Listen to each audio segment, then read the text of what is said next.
আন্দোলনের মার্কা খালাজিয়া মার্কা প্রবাসনের মার্কা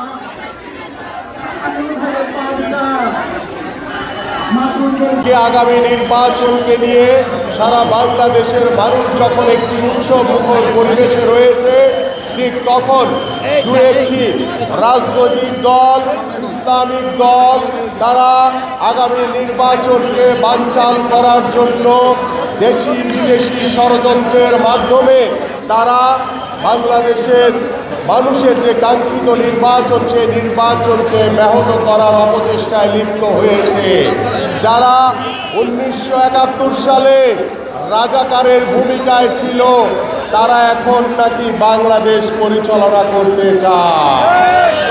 যারা 1971 সালে আমার জাতীয় পতাকাকে অবমূল্যায়ন করেছিল, তারা আজকে দেখি ওই ঢাকা 17 আসনে একটি মিটিং হচ্ছে, আপনারা অনেকেই সামাজিক যোগাযোগ মাধ্যমে দেখেছেন, যে তারা আজকেও বাংলাদেশের জাতীয় পতাকাকে অবমাননা করেছে।